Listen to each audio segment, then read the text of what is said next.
Alright, how's it going? I am just starting to head up the road to the back way, or I guess the back way. I guess there's several ways. Up to Jerome. Hopefully grab a barbecue and then maybe do a little dirt and then head for home. I just thought I'd turn on the camera and check out part of this road and see how it is. I have the new camera angle. I'm hoping that's doing good. And I know I haven't posted in a while. You know, they got all this crazy stuff going on, but I actually did a couple rides and I was trying a 2-camera type thing, and I'm an old guy and I didn't really understand the cloning of cameras, even though a 6th grader could show me how to do it. Had I just left it alone, I would have had several rides. So anyway, I apologize for not posting and then just all the crazy stuff going on. But I thought I'd do this run up here and then settle in for the weekend. And I'm on the old DR650. It's running good. Just glad to get out of the house, I'm sure. And the wind started to pick up a little bit. On my way up here.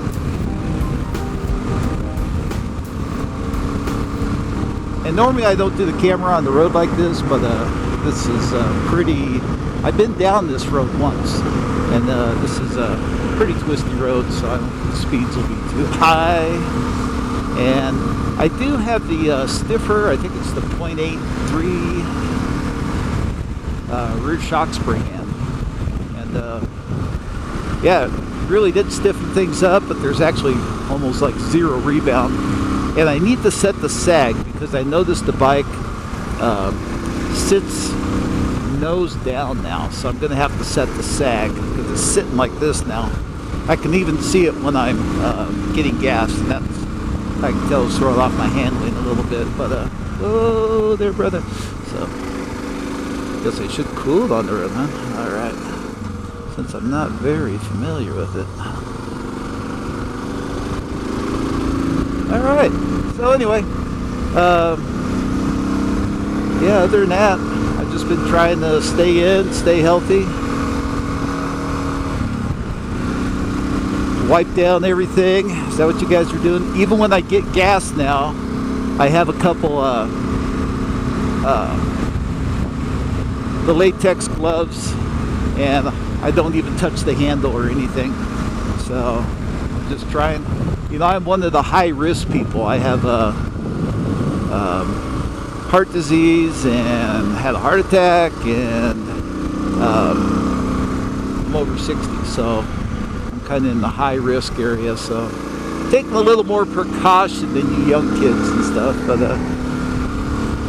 anyway, yeah, I'm not seeing anybody today except for the inside of my helmet. So this is a pretty safe thing for me to do.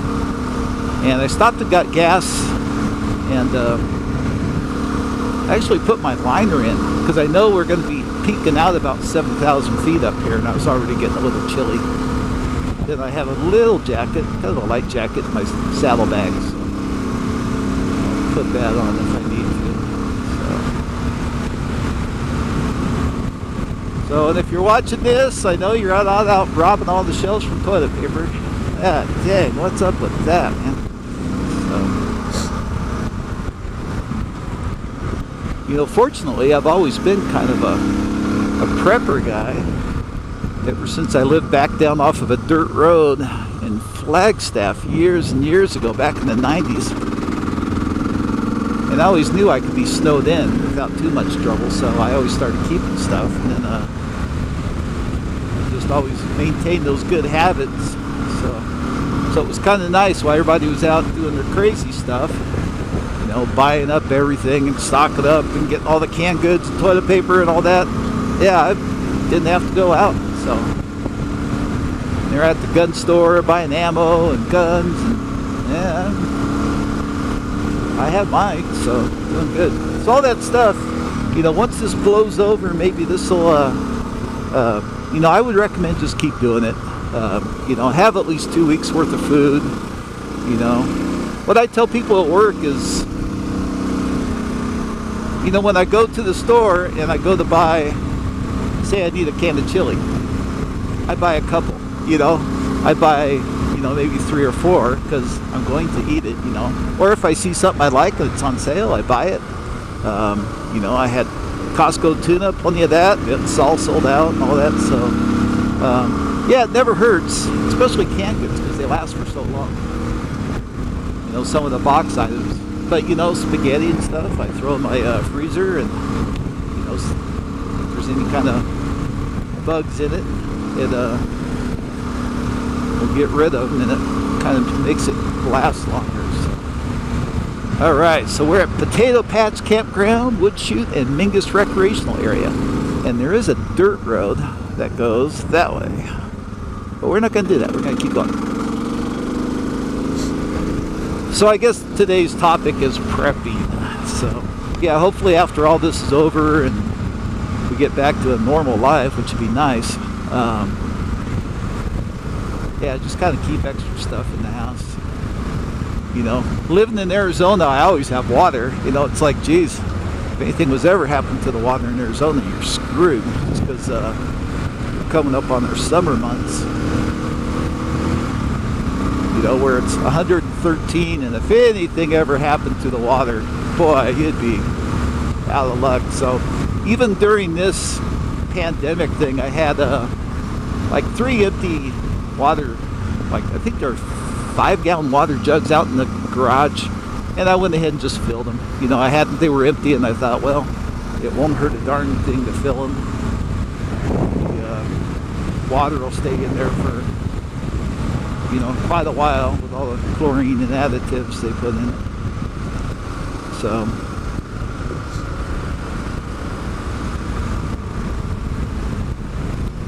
yeah, and was it last week we had rains? I can't remember. I think it was. But yeah, we've had a kind of a nice season this year in Phoenix. Yeah, in fact, I tried to do this ride several weeks ago, and I went to come in through the Chino Valley way, which is, I figured if I came in through Chino Valley, that would allow me to fill my tank right before I get off on the dirt. Well, there was so much water flowing that you couldn't get across the road. The road was washed out. You know, there was one of the Army Hummers with the gun on the top and stuff, you know, the 50 caliber on the top. He made it through, but they got that snorkel system, but no one else was going through. There was a guy on the quad I talked to. He wasn't doing it. He got up a little ways. It was running pretty swift. It just wasn't the standing water. But yeah, nobody was doing it, so I just turned around, got a barbecue, and in Prescott at Lucky's Barbecue. It was good. And came home. And I was going to post that video, but I thought, yeah, this is kind of lame. All it was me riding down the dirt road to the flowing wash. Ah, beautiful. There's the Cliffs of Sedona. And then eat the barbecue sandwich and hit back on the pavement. So it was kind of lame. So, you know, I've had a couple little things that we could do, but I chose not to post just that. So,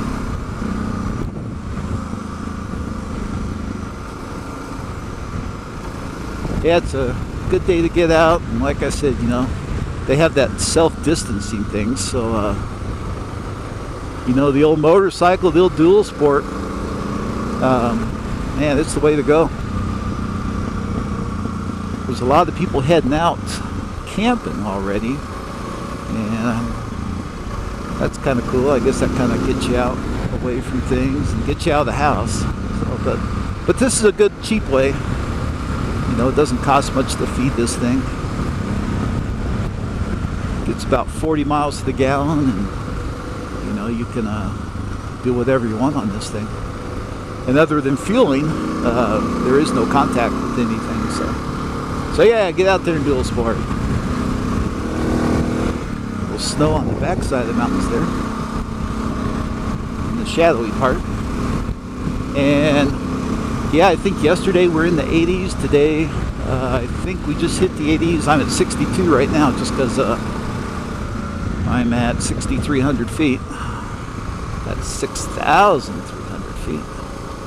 Oh yeah, yeah, what a pretty drive. Oh, and I wanted to look at this stinking hole right here. There's no cars coming. I can see there's no cars coming, but there's like this hole. It's like, what the hell, man? Okay, no one behind me. What the hell's this hole? What is this thing? Oh my word! Oh, we gotta look. Jesus criminy. What the hell, man? Okay. And I'll just put the kickstand down. Yeah, I saw this when I was coming down the hill one day. And hopefully we're recording. Oh my word. What the hell?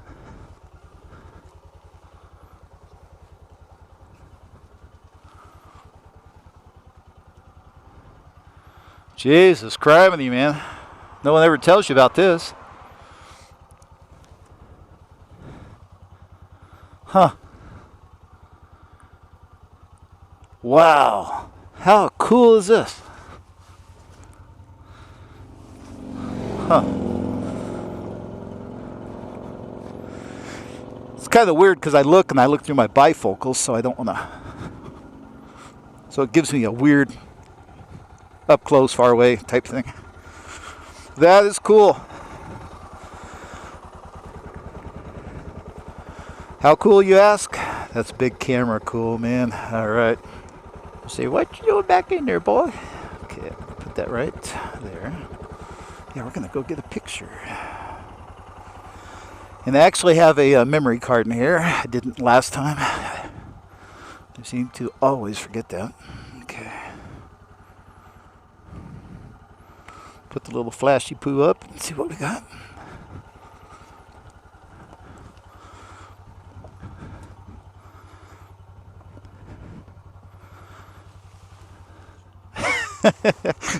I'll get home and I'll be looking at the pictures. I'll see a pair of eyeballs sticking in there or something, glowing at me. That is so cool. All right.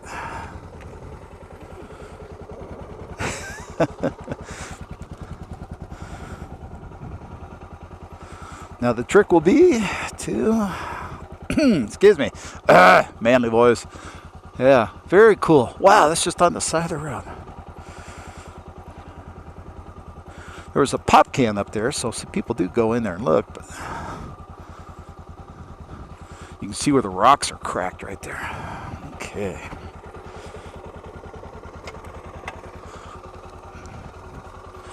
One, two, three, let's go. There we go. Swing that leg over, Grandpa. All right.